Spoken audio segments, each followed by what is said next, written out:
Yeah, great. Hi guys, my name is Ashish and I'll be your host for today.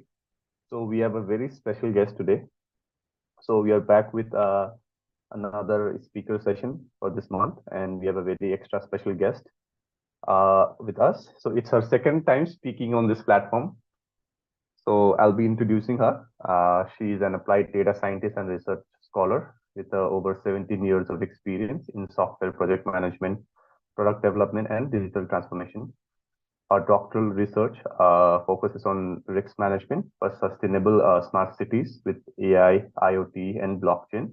And today she is going to share some amazing insight on generative AI. I think everyone knows about generative AI. It's like a hype around. So she'll be walking us through the idea behind generative AI and all. Without further ado, we welcome Miss Munmun Das. So, hi, Miss Munmun. Are you there? Yeah, good morning. Yeah. So, over to you. Yeah, thanks. So, good morning. Let's start the session. Let me share my screen. Just give me some validation whether the screen is visible and I am audible properly.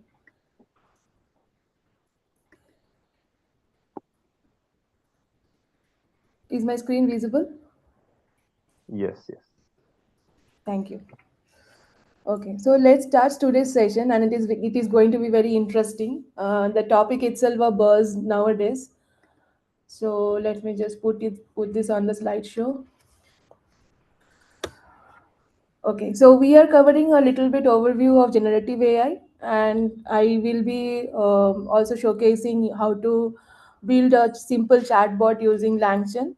So, so building any application in generative AI is quite simple because you are just going to use the API keys and some libraries, but understanding the core concept is important here. So what we are going to cover is the overview of generative AI and its significance. Generative AI works on two different models, that is discriminator and generator model. So we will try to understand bit of that. What are the applications of Gen AI in language learning and generation? I hope that every one of us now, delving deeper into this, that what are the applications, use cases of Gen AI.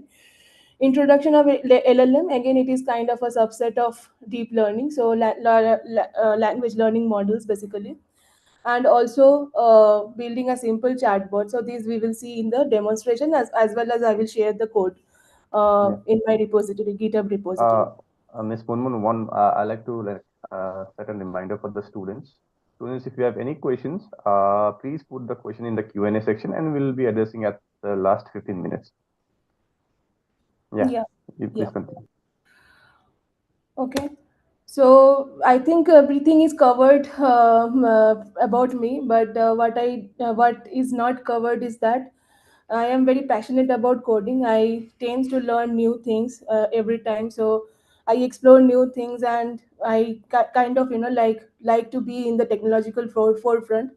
So in that way, the passion of technology and also like driving the new innovations also motivates me to come to the sessions like this and motivates the young talents like you. I also like I have already mentioned that I mentored the industry tech force as an industry speaker and corporate mentor. uh, Also, what is not mentioned is that I am also an off-road biker. I love adventure. I love to travel.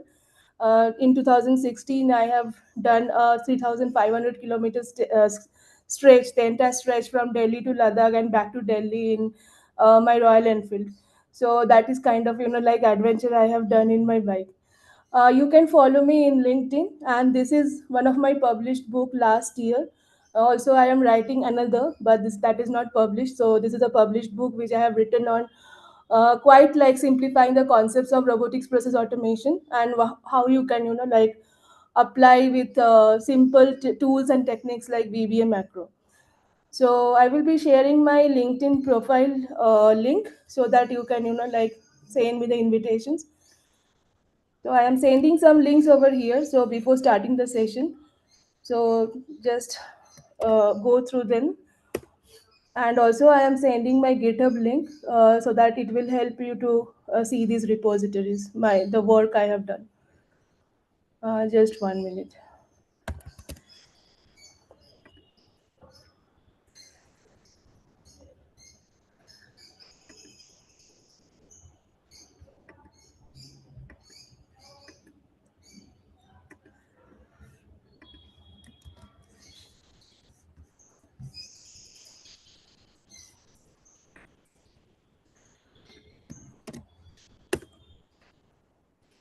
So this will actually, here you can refer the code I will be demonstrating in this session. So I hope it won't be any problem for you guys to follow. Okay.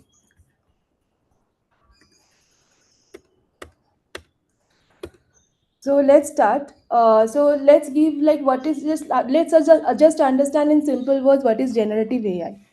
So if anyone asks you like what is generative AI, the straightforward answer is generative AI is a type of artificial intelligence technology that can produce various type of content. So what kind of content? It can be text, it can be images, it can be audio and synthetic data.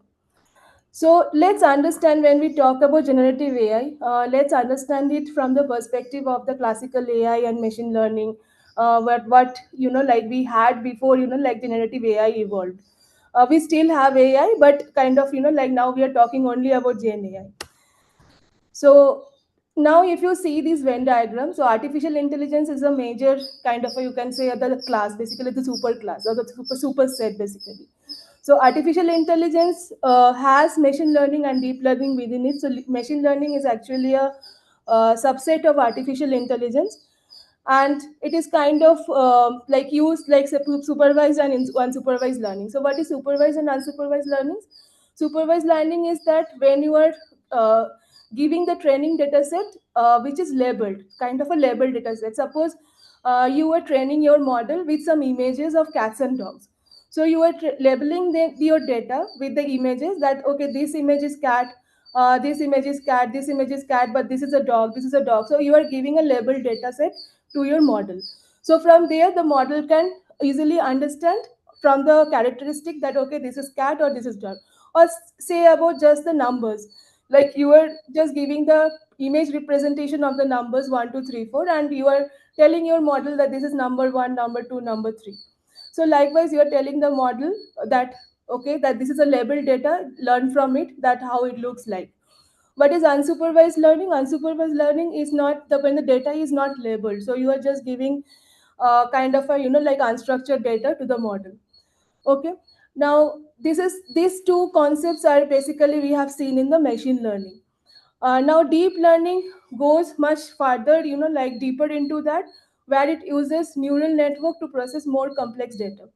So what is artificial neural network? It looks like this kind of a like a representation of a human brain, where it actually is connected by a large number of nodes, which are also called as neurons. Neurons we call in the medical science, but here we call it nodes or neurons. That is why the name as neural network. Okay, it uses both labeled and unlabeled data. So as I already given the definition of what is labeled data and what is unlabeled data.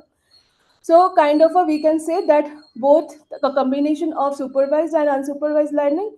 So we can say it is kind of a semi-supervised machine learning. It is trained on small amount of labeled data but a large amount of unlabeled data. The labeled data helps neural network to learn the basic concepts of tasks. Like I said, that it is actually training the model that okay, this is the image of a cat, this is the image of number one. Like that, it is training. It is giving the basic concept of how the data looks like. The unlabeled data helps the neural network to generalize new examples. Now, actually, why I said this, having said so, now you will understand that where Gen AI comes from. This concepts of already like our classical concepts of AI, ML, and deep learning.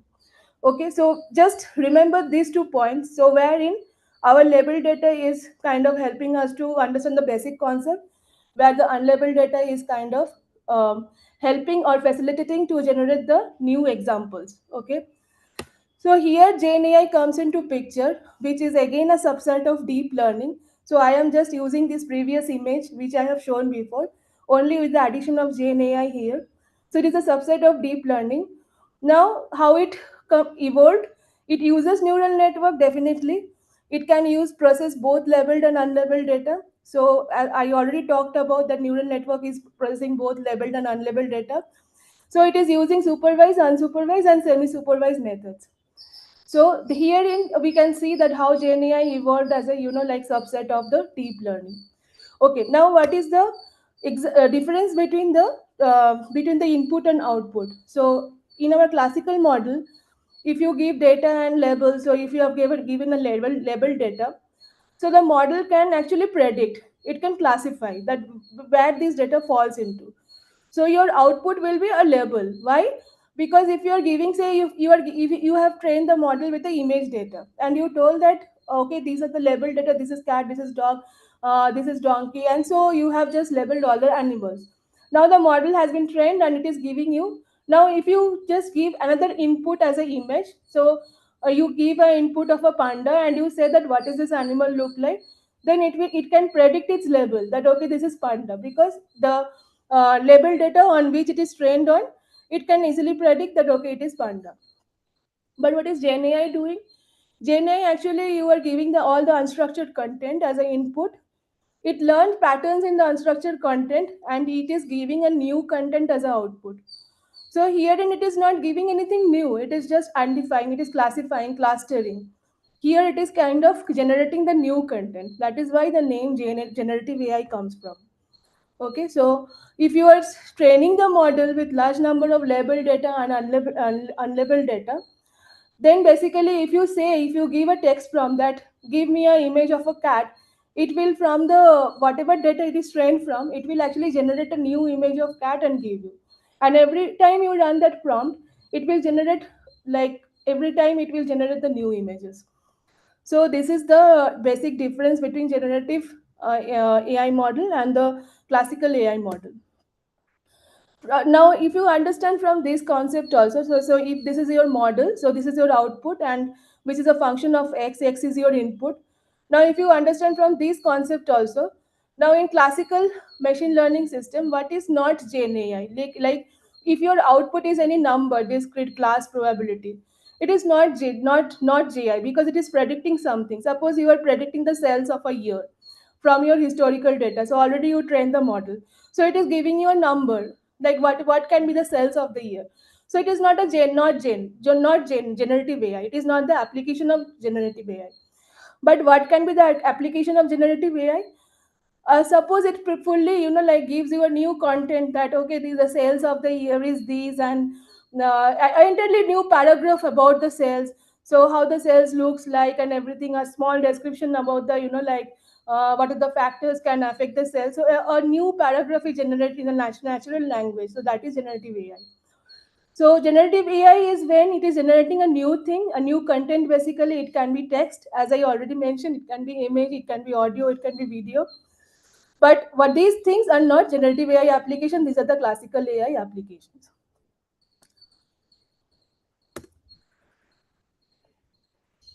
Okay, so from here also you can understand. So this is another difference. Like you are giving the training code and label data to a model building, and it can predict, classify your cluster, as I already said. But in generative AI, it is all like always generating a new content. It can be a text generation, it can be a code generation, it can be an image generation. So this is also another basic difference between a classic AI and the generative AI model. Okay, now the applications of Gen AI, I think everyone is well aware of the applications. Content creation is one of the application. You can generate emails in seconds. So if you have to, like automate emails and kind of a email, like you want to, like automate the generation of email content and all, you can generate it in seconds. Then image generation, the video generation, picture generation, as I mentioned. Then 3D model generation. So all these can be a good examples of generative AI use cases. Even the code generation, you can generate some task. So those things are good applications of generative AI. Okay, now when we talk about generative AI, this is very important that we this is a kind of the framework which we need to talk about is general adversarial Yeah, network. excuse me, Miss Munmun. Yep. Uh, People are like asking you to please slow down. Some people are new to the topic they are Okay. saying. Okay. Sure. Sure. Yeah, Sure. Yeah, because I am little bit speeding up because yeah, time is very constrained. yes, And yes, yes. I know. Yeah. yeah. So, do you want me to repeat the previous slides again? Yes. Few people are. You can check the chat. People are like asking you a few questions also there. If you can Okay. Sure. Sure. Sure. on the site also possible. Yeah. Okay. So, do you want me to, like Charu? Do you want me to repeat some slides before, like where you cannot follow?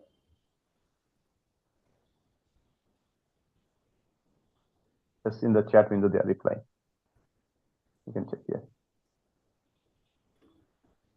Okay, previous slide with generative AI use cases. Okay, correct. Okay, fine.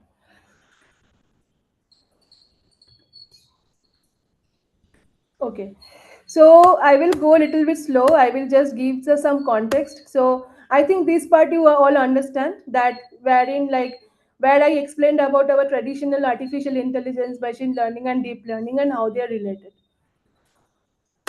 And I am not going into much into this because today our topic is generative AI. So I have just give a brief on this, like how machine learning works, how deep learning works. So now from where the Gen AI comes into actually, so wherein we have seen that deep learning is using the neural networks and neural networks use both labeled and unlabeled data. So the definition of labeled and unlabeled data I have already given, like where you are labeling the data, okay, you are like making the machine to learn that this is this data. Like if you are giving an image of a say anything, a cat, maybe an animal, so you are just labeling it that this is this particular animal. So there you are, like trying to and giving huge number of such data. You are trying to tell the machine, okay, a cat looks like this. So likewise, neural network works. So it is kind of using both supervised, unsupervised, and semi-supervised machine learning models, and it is trained on the label data, like small amount of label data and large amount of unlabeled data. So wherein the label data actually helps it to understand the basic concepts like classifying things. The unlabeled data actually is facilitating to generalize the new things. Okay, so therein actually we are seeing the evolution of Gen AI. So where Gen AI is a subset of deep learning, and why it is a subset of deep learning? Because it is using the artificial neural network. So that is true. It can process labeled and unlabeled data. That is also true. It uses all the three methods: supervised, unsupervised, and semi-supervised methods. So that is also true. So that is why it is kind of a subset and it evolved from the deep learning. Okay, now if you see our old models, the classical models basically, where we are giving some label data and we are getting an output. Okay, so if you have trained a model with large number of images and you have told the model also that what kind of image is this or what images are this. Okay, now if you give a new image to the model, it can predict its label. Label means that whose image it is. Okay, so basically if you give the image of a cat, it can predict, okay, this is a cat image. Okay, if you give the image of a dog, it can predict, okay, this is a dog image. So this is our classical machine learning model. Now how the Gen AI model works? Gen AI model works that you are giving the input, you are training the model, but the output it is giving is a new content, fully new content. So you have trained the model with a large number of images of the cat, but when you are asking that send me a picture of a cat, it will generate a new content altogether for you, a new image for you. So therein actually lies the use case of Gen AI, wherein it is actually generating the new content. Okay. Now this, I think this one you have understood that wherein we are giving some input to the machine learning system. Okay, and our traditional machine learning, how it works, that we are predicting some numbers or some discrete values like yes or no, or 1 or 0, or some class maybe, or some probability. Okay, but Gen AI is actually giving you some content. It can be text, it can be image, it can be video, it can be audio. It is generating some content and giving it to you, a new content. So these predictions, if this a model is predicting all this is not generative AI. If a model is predicting all this, it is generative AI. So this is kind of a segregation. Okay, so this I have already mentioned. So this is another difference basically, wherein our classical AI model works like it can predict, either it can classify or it can cluster. So classify means it can classify that okay, this belongs to the like cat group, this image belongs to the dog group or something like that. Cluster means when it is just like kind of like seeing the closeness of a similar group. So it is not exactly classifying, but it is telling that okay, I think this image falls in the cat section. Okay, because this has much similarity with the cat section. So this is called clustering. So the our classical AI model can do all these three. It can predict. Suppose you are asking for a sales prediction based on a machine learning model. It can predict the cells, it can classify, it can cluster. But what generative AI model does, it generates always generates a new content. It can be a text generation, it can be code generation. You ask that, give me a code which can search or do a binary sorting. So it will give you the code. If you ask some context, so that is kind of a prompt engineering you're doing. If you ask certain context that, okay, give me a code which is exactly doing this thing, and it should be written in C#, and I want to use this libraries. So it will just take your specific commands and it will create the specific content for you. So these are all the prompt engineering part, that is the other side of it. So every time you are asking something, it is kind of generating a new thing for you. So it can be text, code, or image, or anything, any other content. So this is basically the applications of Gen AI, wherein you can see that image enhancement, video prediction, 3D shape generation. So these are all the applications. You can generate emails. You can summarize a document. Suppose you have a long PDF or a long book, and you want to get a summarization of that document. So you can train your model to summarize the document. You can compose music, you can compose, generate the code, you can create a chatbot. Even you can create a very specialized chatbot based on your based on a document, or on a book. You can train the model to do that. Like you can just ask the question, and it can answer you from the relevant things. From it will be trained from that book data. It can translate, it can generate code, it can compile code, even it can fix a bug. It can it can do a set of activities. It can create a new content. So these are all the applications of Gen AI. I think Chat GPT, like many of you must be using Chat GPT. So I think you are leveraging Chat GPT in a way that you can generate the code. I do a lot of time. I ask for the code generation and I get the exact code because it saves a lot of my time. Even like if I have to write an email, maybe I'm not finding that language particularly to articulate that email, I ask ChatGPT and I get a pretty good answer from it. So these are some of the applications of generative AI. I hope this part is clear now.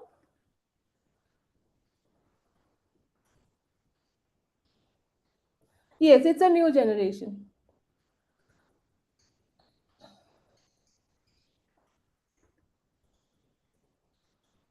Yes, generative AI can do maths. You can check with ChatGPT. You can do lots of things there.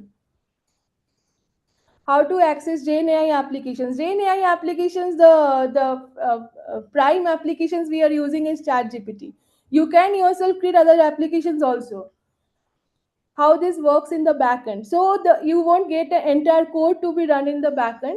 Yes, you can get a chunks of code. Suppose you are trying to build a website, or you are trying to build a microservices. So if you ask like some specific contextual question, it is not that you will get an entire microservices built and it will give you, but you can say that, okay, I want to write a API, and I want to do this, do the CRUD operation in my DB, and just write the code in this language, particular language. Then it will give you a chunk of code. That chunk of code, it will help you to create your entire like service or your website. So that way it can help you. Normal ML models also supervised, and yes, normal ML models are also like using supervised and unsupervised. As I said, supervised, you are giving the labeled data, and unsupervised, unlabeled data. So it can classify and cluster.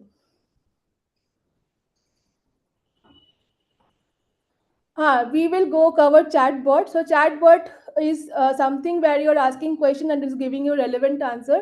So basically, you can train your chatbot in any material of your choice, or any relevant material, or it can be a generic chatbot. So generic chatbot we are already seeing in ChatGPT.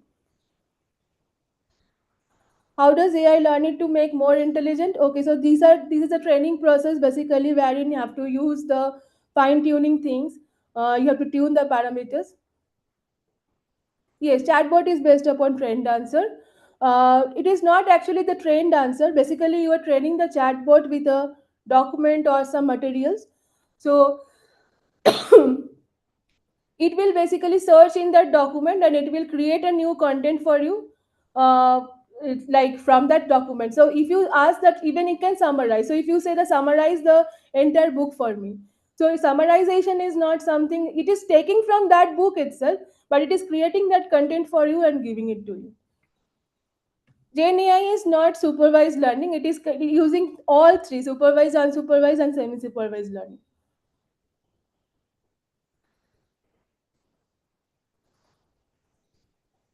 How much human intervention is required to help support to harness maximum benefits of evolving better prompt engineering? So prompt engineering is a different aspect. As I said, that you have to prompt in a way that like you get the proper responses. So kind of you have to give certain context to it and some specifications to it. How much support it is needed? It is based on your application in which you are applying. So already if the model is pre-trained and fine-tuned, then I don't think much in human intervention is needed there, unless and until you are training it again on a new thing. Conversational AI and Gen AI. Okay. So conversational, I already mentioned this thing. So conversational AI cannot summarize your document maybe.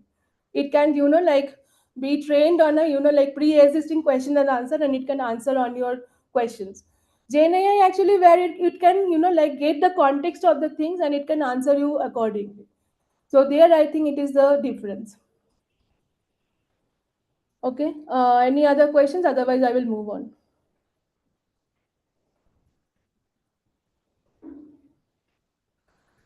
Do one need to learn prompting? I will suggest that uh, I don't think there is any course needed to understand how you will prompt. You can start trying today, like playing around the things, like uh, learning to write very specific kind of prompt so that you get the specific response what you need. So it is not that okay, just write me a code. You can, if you just write me a code to do what, in which language, what are the libraries you want to use. If you give such specifications, I think that will be more. Gen AI can understand and you can get a better response on that. So that is on practice and how you write your prompt. Can conversational AI contain Gen AI? So basically, Gen AI is evolved from the classical AI only. Conversational AI can contain Gen AI if you train that in that way with the Gen AI, like how the Gen AI is trained on a very large data set. So if you are using already a pre-trained model, then it can be used as a Gen AI. Gen AI. Can you explain about generators? Huh, I will go to it. I think we can. I have covered almost. So let's go further.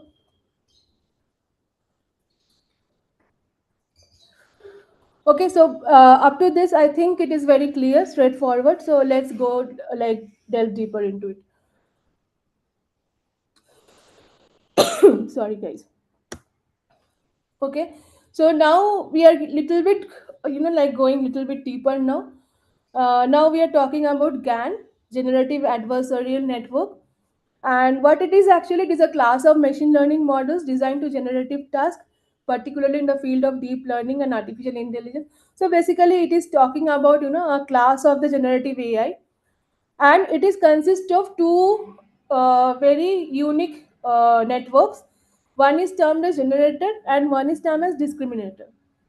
Okay, now what is generator and discriminator we will understand better um, in this slide.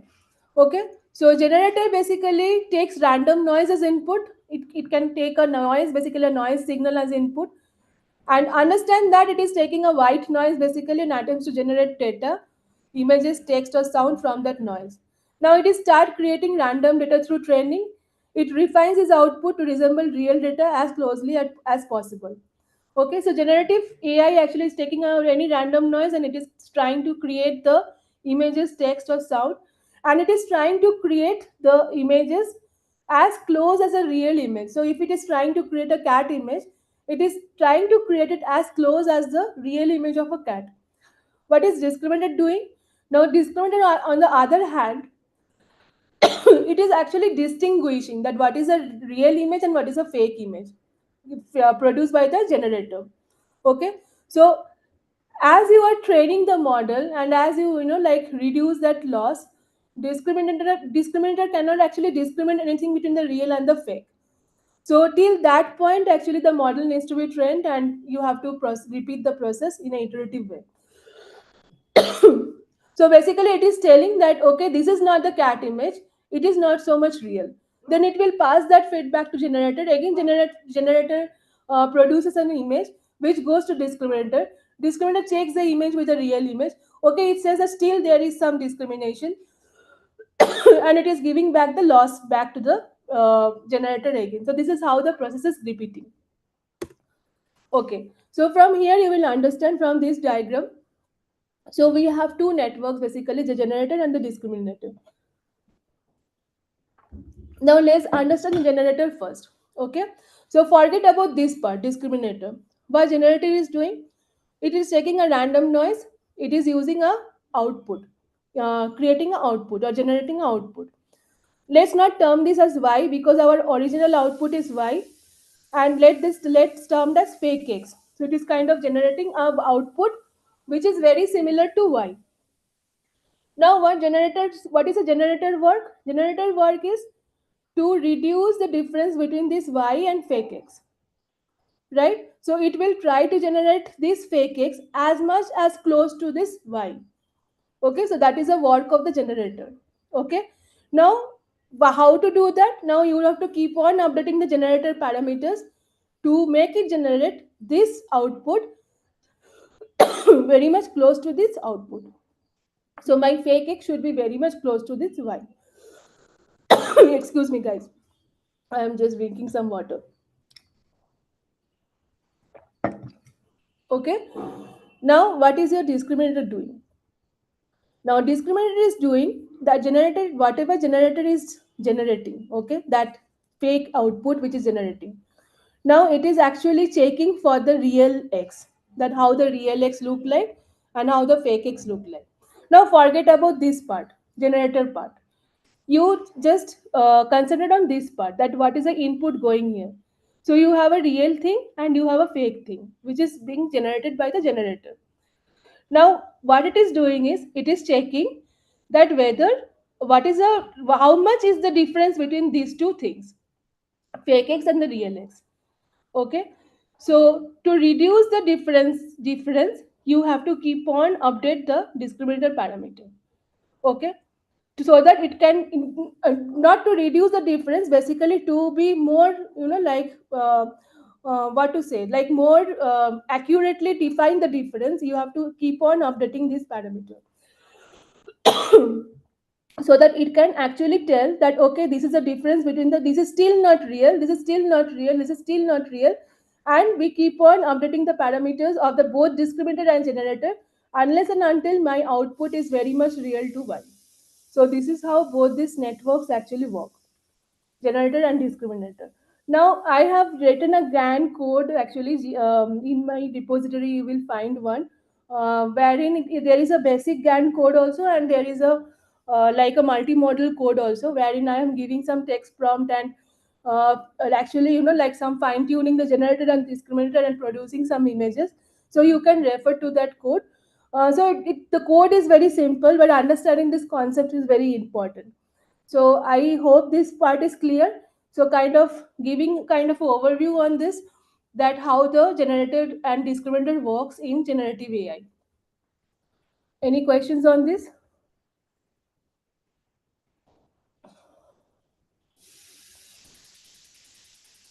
What is mean by the loss here? So loss is basically the difference for generator. The loss is basically the difference between the real data, the real output, and the image or the fake output which it is producing, the content which it is producing.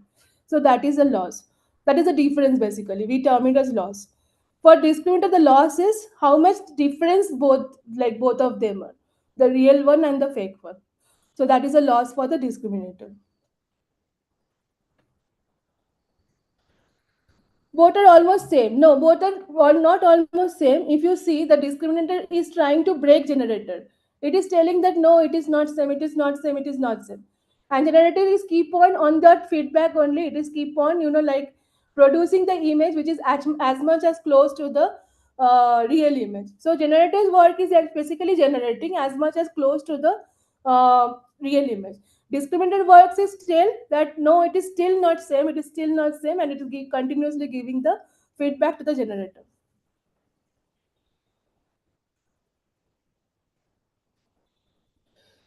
What is I didn't understand this question. The discriminator is freeze only generated producing realistic image.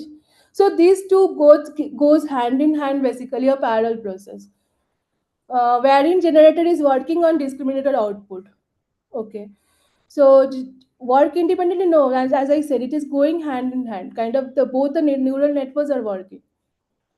Correct. The discriminator is helping the generator to get the better output. Yes.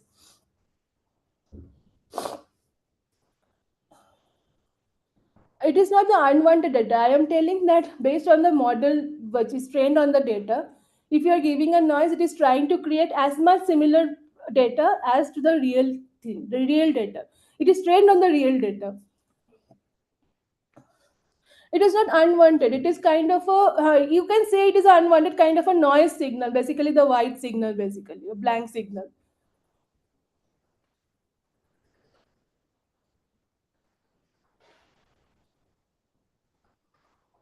Can you tell what is the objective? What does the model supposed to do? How they decide to work is done in this model? So the basic objective is to generate a content. Okay, so for generating a content, how we are training. So I am explaining the training process basically, how both the things neural networks works, how generator works and how discriminator works. So they works hand in hand. Kind of you have to tune both the parameters. You have to make discriminator as effective that it can distinguish between the two images very effectively. So there you tune the discriminator parameters, and at the same time you have to fine tune the generator parameter so that it can generate as much as close image as the feedback is given by the discriminator.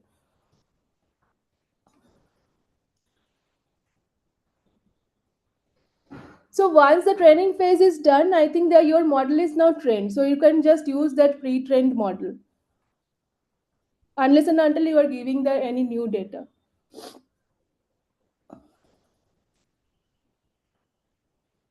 Discriminator is fooled by generator network, then we can say training is done. Yes, we can say training is done if ideally discriminator is fooled by generative network. Yeah, correct.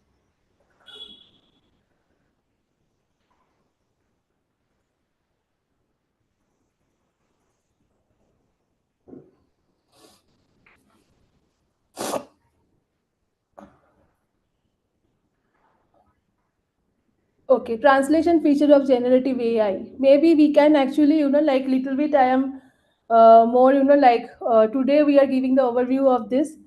So maybe in the next session I can little bit more talk on the translation, multimodal part and all. I have some code already written, so we can talk more on that. But today, little bit time limitation of this. So seeing the time limitation, just giving kind of an overview of the on the things because I have to complete the LLM and LangChain also. So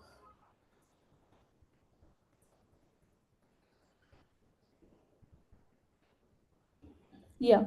So I think the similar questions are coming. So just go moving forward.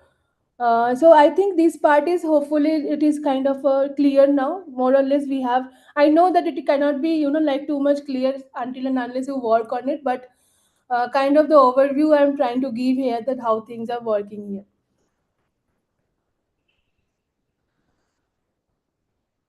Sorry.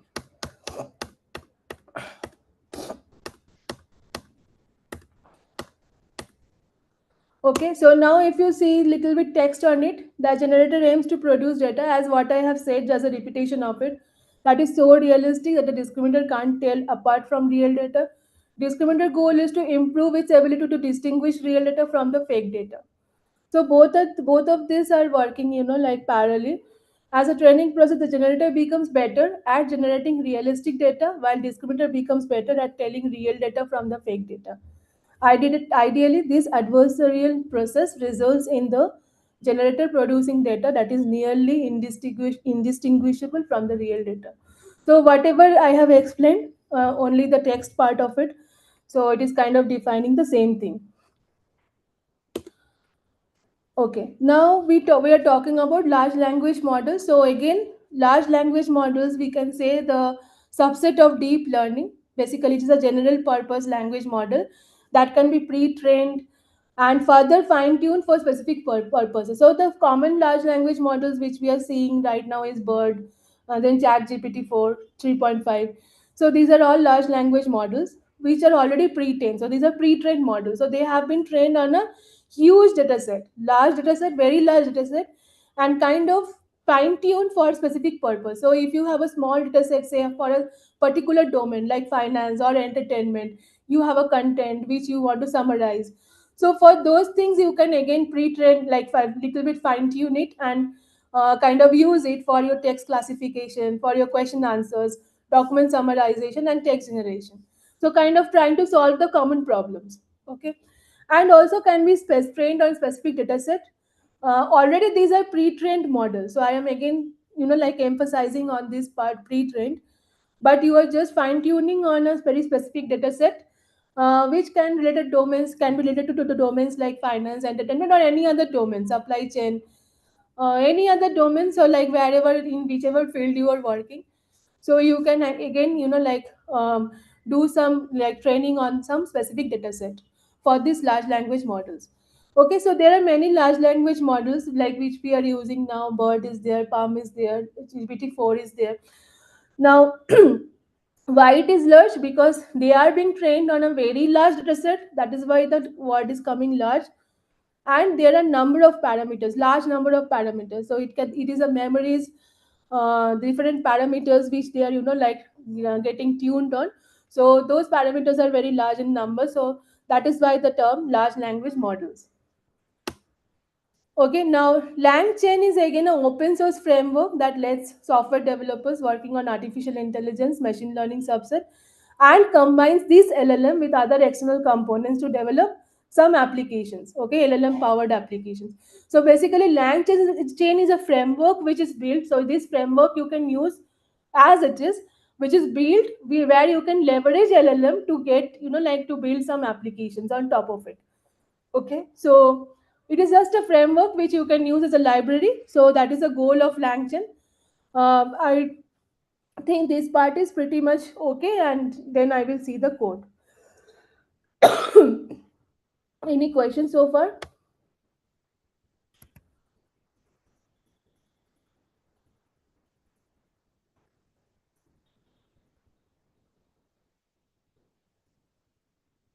Okay, so let's see the code. Okay, now for this is a very simple application for this thing. I have trained this trained the model. I have used the Hugging Face, basically Hugging Face embeddings and all. So I have used a model, this model, and to train this model, I have used a very specific data set. It is a pre-trained thing, again, I am telling, but I am just uploading my data to do the Q&A from it. So I am just using the chatbot for that specific purpose. So this is a paper which I am using. So this is kind of a paper which I have come through recently. So it is just a PDF and which I have just uploaded over here. So this is a paper, and kind of I will be questioning from here only. And what are the libraries I have used? So these are some of the predefined libraries which you can install already. And what are the libraries I have used? I have imported. So all this is mentioned over here. Okay. Now for Hugging Face or OpenAI, you need a API key. So basically, you can go to OpenAI like ChatGPT. You can log in, create an account, and you can get the API key. For Hugging Face, also it is the same. Just let me know. Let me just open Hugging Face. So this is my account over here, and this is my access token. So you can get the API key from here, which you can use. It is free. Hugging Face is free, but OpenAI it gives some limitation. I think 1 or 2 uses it is not usable anymore. So, but you can buy it and you can use for some applications. Okay, so this is the API key which I have kept in a secret vault. So from there I am using it. Okay, now the concept is very clear. So the concept is that what is exactly doing. Okay, so first let me explain that what this code is exactly doing. Then the code will be pretty much simple. So first is loading the document. Okay, so as it is, I am loading the PDF basically. Then this document is split into chunks. Okay, so you can split the chunks as the number of pages. If your document is very small, you can split the chunks in the number of paragraphs maybe. So basically here I am splitting it in the number of pages of the document. So you can split the chunks. Then you have to embed those each chunk. So you are taking each chunk at a time and you are embedding that chunk. So what is embedding means? Embedding means you are actually encoding with like you are encoding the data basically. So your machine doesn't understand that the words basically where it is using vectors. So this LangChain framework, it is already giving you the predefined everything so that you can use from there. So you are actually vectorizing the entire chunk of the data. So wherein your text is actually getting in the plain and simple language, it is getting transformed into numbers, which is trained in the model. Okay, so you are embedding those vectors, and there you are putting it in the already like the vector DB. So here we are using five CPU. So um, I think this is a pronunciation five. I call it five. So it is kind of you any vector DB also, any other vector DB also you can use. Generally we use Pinecode and all as a vector DB. Even PostgreSQL is a good vector DB. So you can actually embed the data, encode the data, and you can just put it in the vector DB. Okay, and from the DB again you are decoding. When you are questioning it, the DB is actually decoding and in giving you the answer. So what we are doing is we are breaking the big test into chunks. That chunks is getting encoded and it is going to the vector DB. And when we are questioning, it is coming as a like it is coming the decoded the what we are saying is a decoded value from the DB. So we are getting our answer. Okay, so let's understand the code. So I have loaded this document. Okay, and kind of I have loaded as a like I split it in the pages basically. So my chunks are my pages. So you can see the page content I have printed here. So the kind of I have just page 0 I have printed here. So the first page basically. So I have splitted all those pages in the chunks. Okay, now I am opening a text file basically, and I'm just converting this PDF thing or the chunk data into the text, normal text, simple text. So that I am writing the entire document in the text, and then I am tokenizing with the tokenizer. So this part is not required because in some part before actually I was using the OpenAI API key. So for that I have used this, but this is not required very much. So this was required that time than when I was using Open API key. So now I am just using this splitting of the chunk size overlapping. So I am just doing a text splitter where I am splitting the chunk size. So chunk size is 512, chunk overlap 24. So these are all and the count tokens. So what I have tokenized. Okay. So this is just the phrase of creating my chunks. Okay, so this is what like I told you like already you can split your document as in the chunks or you can split the paragraphs in the chunks. So that is what you are defining over here. Okay, now the most important part comes is the where you are embedding the text. You are embedding the text using, so all these are libraries. So basically the concept lies behind it already I explained. So these are just the libraries you are using. So this Hugging Face embedding, you can see that I have used the Hugging Face embeddings here. So all these are libraries which you can import. So basically writing an application, you will got a lot many tutorial in Google available. So it is not a problem in writing the application. Understanding that how to work or understanding the use case, that is the most important thing here. Okay, so these are also some like some existing code only which I have picked up from the Google. So I am using the same libraries, and I am again like doing the embeddings from like and putting it in the DB. So this is my DB variable, and I am doing the embeddings of the chunks. So this is what it is doing, like the encoding the chunks basically. Okay, now set up a search function. Now I have put a question here. What's the concept of sustainable development? When is the concept of sustainable development evolved? So this is a question which I like just randomly asked it, and it is kind of done a similarity search for the query, and it gave me the content. So in 18th century something, some history it gave from the document. Okay, so this is kind of a, like a very simple chatbot. You can use some other questions also. It is not very much trained, but it is just a simple application where you can load a PDF, and you can just like ask the questions. If the PDF can be anything, any document, it can be a book also. And furthermore, actually this part where actually you are utilizing your API token and you are putting a question answer chain over here. So that code is written here. I am not running this code because my this API key is creating some problem. So I have to check on it. I haven't checked for lot many like number of days. So this is a code. But if you have a API key, basically you can use this code. This is a code wherein actually it is creating a question answer round, question answer chain of it, and giving you kind of chain of the questions and answers in a short term memory. So this is the chatbot. It is a very simple application. Might be most of you haven't thought that it will be so simple, but it is kind of, you can give it a try. Like just like learn from the basics, understand like how to load a document, how the chunks are like splitted, and all this concept, and then you can like just see that how it is working. Okay, another code I want to show over here. So there are some certain codes. I think someone talked about it, like just like to expand more on the translator part and all. So I think if anyone is interested, can go through this code also.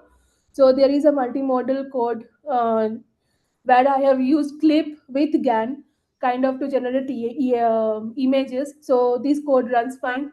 So you can have a like a plug and play over here to run this code. So you can give some text prompts. So you can see that multiple text prompts I have given here to see that how the images are generated. So you can take this code and run it. So it is a good. I think it will be a good starting point to start with, that how multimodal architecture also works. So yeah, multimodal means when you are basically blending like more than one model. It can be like, now here we are using the basic GAN with clip. So here we are using two models. Clip understands on the like the labeled image data, and GAN takes the text prompt to generate these images. So you can combine various models to understand like that. So this is another code. And also, if you want to start with the basic GAN, so here are also some codes are there with the basic GAN, where you can understand that how discriminator and generator works, how you can fine tune it to decrease the losses and all. So there are some code given, but I think understanding the concept is more important, because code anyhow you will get in Google, and lots of tutorials are available. So how this generator block is working, how the discriminator block is working, so you can check on this code and kind of plug and play check taking this code. Covering everything in this 1 hour session is not impossible, like not possible. So kind of I'm keeping it brief today. So just go through it, run it, enjoy the coding. That's the main part. Yeah, I will stop over here. Let me check if any questions are there.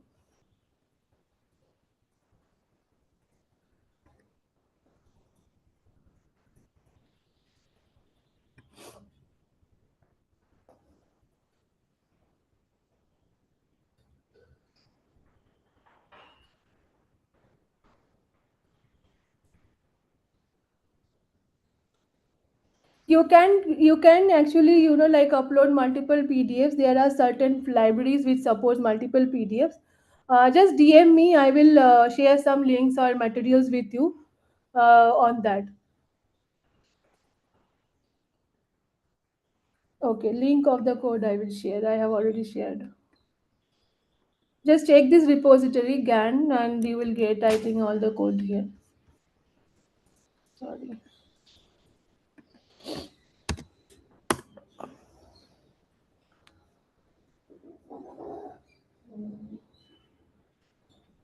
See, LangChain support UX. I think LangChain has a UX, UI also. But the main thing is that um, mm, see, any models which we are training, any chatbot we are making. So what I have worked, like I have extensively worked as a full stack kind of a applied scientist. So basically, whatever train model you are training, you are giving some input and you're getting some output. So that again you have to like wrap in the form of API. You have to deploy it in the cloud. Okay, machine learning operations you have to use. You have to deploy in the cloud, and from there you actually you can get those like output in your front end. I think LangChain has a UX, so you can check on it.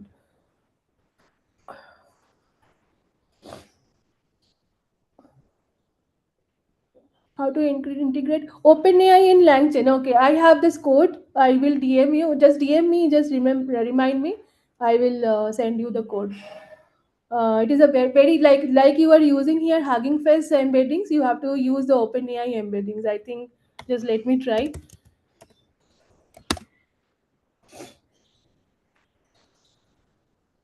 Yeah. So I think OpenAI embedding should be there. Just let me try.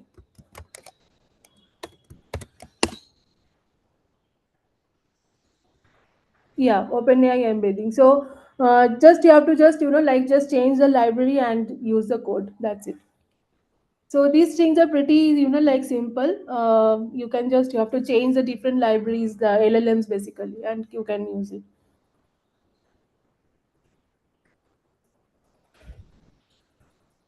Okay, what else? Okay, I think we are done. I think that's a good interactive session. I enjoyed the session a lot. Hope you also got some like some insights on the topic. Yeah. Thank you so much, Miss Munmun, for such a wonderful session. Uh, really appreciate you taking out the time for us and like taking us to the amazing insight of generative AI and all. So looking forward to working with you again sometime.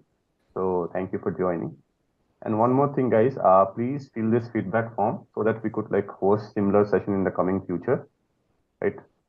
This feedback will help us to understand what new stuff we can add, what thing was like missing, what we can improve on, right? Please do feed the feedback form. I'm sharing it one more time.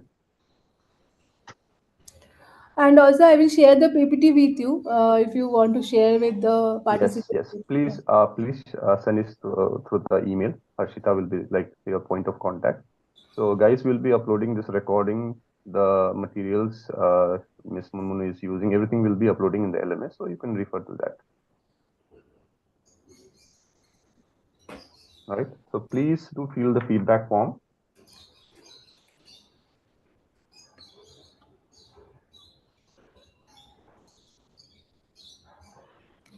And please DM me if you have any questions or anything like related to code you want to ask anything, because I have some code base which is not there in the repository. If you want, I can share it with you. Some materials also I have. If you want to like go deeper, just let me know. Mitunjay, do you want to speak? Something you want to ask? I've like unmuted you.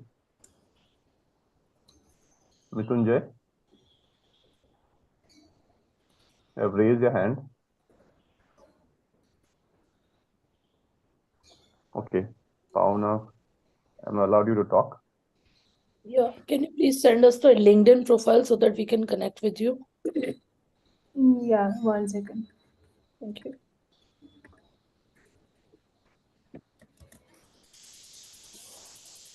Let me share it, guys.